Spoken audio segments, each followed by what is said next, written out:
Membangun sebuah DSS, apalagi yang besar, merupakan proses yang rumit, melibatkan hal-hal teknis atau hardware atau jaringan, dan perilaku atau interaksi manusia mesin dampak DSS pada individu.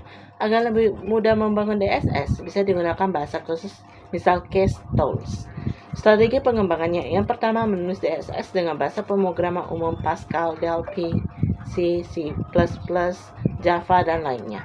Yang kedua, menggunakan 4GL, Data Oriented Language, Spreadsheet, dan Financial Oriented Language. Yang ketiga, menggunakan DSS Generator, Excel, Lotus, 123, Quattro Pro, Express. Generator lebih efisien dari 4GL, tapi ini tergantung pada batasannya. Yang keempat, menggunakan DSS Generator khusus domain spesifik, Commander FDC untuk budgeting dan financial analysis, EFPM untuk kalangan perguruan tinggi. Yang kelima, mengembangkan DSS dengan metodologi case, memiliki jaminan kualitas yang memadai. Yang keenam, untuk DSS yang mengkompleks, bisa mengintegrasikan pendekatan-pendekatan di atas. Pengembangan suatu DSS terkait dengan struktur permasalahannya, tak terstruktur, semi-terstruktur, ataupun terstruktur, berturut-turut, ES atau DSS, DSS, MIS bisa digunakan untuk ini. Untuk lebih memahami proses desain berlanjut, haruslah dikuasai beberapa konsep dasar seperti strategi pengembangan berbagai pendekatan konstruktif DSS, sifat berulang dari suatu proses, dan pengembangan DSS berbasis tim, phase pengembangan berbasis user. Proses pengembangan life cycle.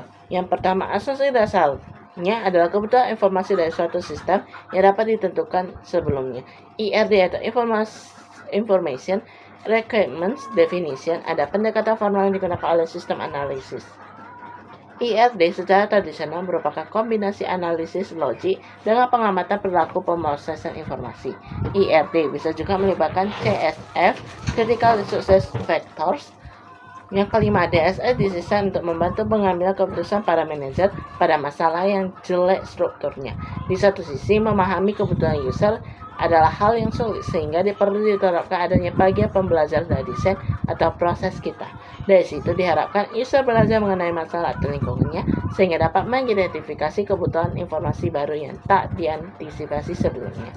Pendekatan prototyping disebut juga proses evolusioner atau evolutionary process, proses berulang iteratif proses, atau cukup disebut prototyping saja.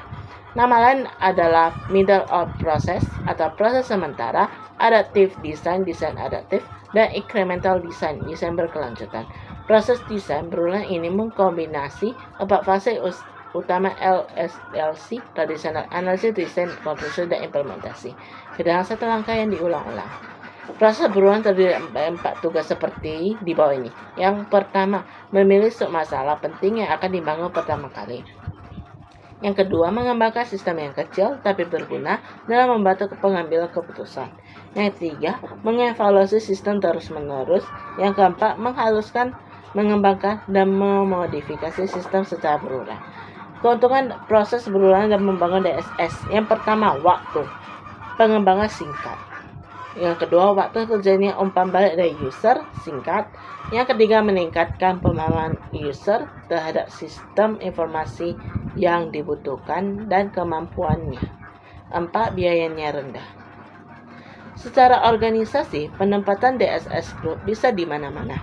Umumnya pada lokasi yang pertama, dalam Departemen IS, Information Service. Yang kedua, Executive Staff Group. Yang ketiga, dalam wilayah keuangan atau fungsi lainnya. Yang keempat, dalam Departemen Rekayasa Industri. Yang kelima, dalam kelompok manajemen pengetahuan atau Manajemen Science Group. Yang keenam, dalam kelompok pusat informasi atau Information Center Group.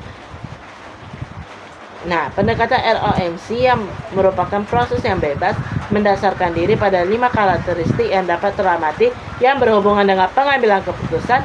Yang pertama, pengambil keputusan mengalami kesulitan dalam menjelaskan situasi, grafis lebih disukai.